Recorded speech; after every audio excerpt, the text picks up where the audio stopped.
Question നോക്കുക. A geostationary satellite is orbiting the Earth at a height of 6 r above the surface of Earth r, being radius of Earth.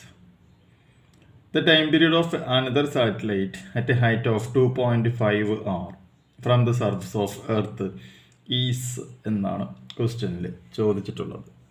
കേരളത്തിൽ തൃശ്ശൂർ സിറ്റിയിൽ home ട്യൂഷനായിട്ട് NEET physics, NEET chemistry ക്ലാസ്സുകൾ ആവശ്യമുണ്ടെങ്കിൽ WhatsApp ചെയ്യേണ്ട number +91 79 94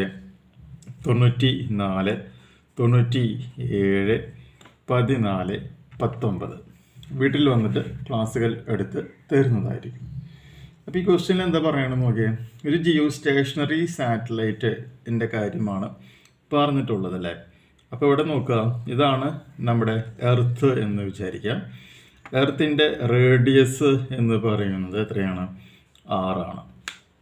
ഈ 6 എന്ന് പറയുന്ന റേഡിയസിൽ നിന്നും 6 r ഹൈറ്റിലായിട്ടാണ് നമുക്കൊരു സാറ്റലൈറ്റ് ഉള്ളത് എന്നാണ് പറഞ്ഞേക്കണത് അല്ലേ. ആ സാറ്റലൈറ്റ് എന്ത് ചെയ്യുന്നു? ഈ എർത്തിന് ചുറ്റും ഇങ്ങനെ റിവോൾവ് ചെയ്യുകയാണ്. അപ്പോൾ ടോട്ടൽ ഹൈറ്റ് എന്ന് പറഞ്ഞാൽ അപ്പോൾ ഇവിടെ എത്രയാണ് വരിക? r1 = അപ്പോൾ എത്ര വരും? r + 6r വരും. ജിയോ സ്റ്റേഷനറി സാറ്റലൈറ്റ് ആയതുകൊണ്ട് തന്നെ ടൈം പീരീഡ് എന്ന് പറയുന്നത് 24 hour ആയിരിക്കും. ഇനി എന്താ പറയണത് നോക്കിയേ, വേറൊരു സാറ്റലൈറ്റ് ഉണ്ട്. ആ സാറ്റലൈറ്റ് എന്ന് പറയുന്നത് 2.5 ഡിസ്റ്റൻസ് ആണ് പറയുന്നത്. അപ്പോൾ ഇത് വീണ്ടും 6, ഇവിടെ h2 ആണ്. ഈ ഡിസ്റ്റൻസ് എന്ന് പറയുന്നത് 2.5 r ആണ്. അതെന്ത് ചെയ്യുന്നു? എർത്തിന് ചുറ്റും ഇങ്ങനെ റിവോൾവ് ചെയ്യാണ്. അപ്പോൾ അവിടെ എക്സ്പീരിയൻസ് ചെയ്യുന്ന ടൈം പീരീഡ് T2 എത്രയാണ് എന്നാണ് ക്വസ്റ്റ്യനിൽ ചോദിച്ചിട്ടുള്ളത്. കിട്ടിയല്ലേ? അപ്പോൾ നമുക്ക് ഒന്നാമത്തെ പോയിൻ്റായിട്ട് പറയാം. r1 എന്ന് പറയുകയാണെങ്കിൽ 6 + 6r = 7r. Jio stationery satellite ആണ്. അപ്പോൾ T1 = 24 hour എന്ന് പറയാം. ഇനി രണ്ടാമത്തെ കണ്ടീഷനിൽ r2 എന്ന് പറയുകയാണെങ്കിൽ അത് r + 2.5 r ആണ്. That's = 3.5 r. സോ ഈ സമയത്ത് എക്സ്പീരിയൻസ് ചെയ്യുന്ന ടൈം പീരീഡാണ് നമുക്കിവിടെ കണ്ടെത്തേണ്ടത്. അപ്പോൾ നമുക്കറിയാവുന്ന ഫോർമുല യൂസ് ചെയ്യാം. നമുക്കറിയാവുന്ന ഫോർമുല എന്താണ്? T is equal to 2πa root of r cube divided by gme. That's equal to 2pi root of r plus h whole cube divided by gme ആണ് എന്നുള്ളത് നമുക്കറിയാം. അപ്പോൾ എന്ന് പറയുകയാണെങ്കിൽ T പ്രൊപ്പോർഷണൽ ടു എന്താണ്? r³ ആണെന്ന് പറയാനായിട്ട് പറ്റും. So T proportional to root r³.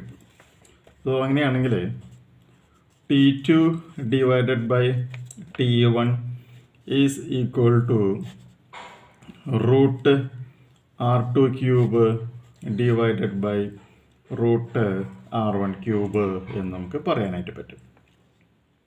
ശരിയാണല്ലോ. സോ അങ്ങനെയാണെങ്കിൽ T2 എന്ന് പറയുമ്പോൾ T2 തന്നെ കൊടുക്കുക. T1ൻ്റെ സ്ഥാനത്ത് 24 കൊടുക്കുന്നു. Then root of r2³ divided by r1³ that's equal to root of r2 എന്ന് പറയുന്നത് 3.5 whole cube ആണ്. ഡിവൈഡഡ് ബൈ ഇവിടെ എത്രയാണ്? ഇവിടെ ഒരു r³ വരും, ഇവിടെ ഒരു r³.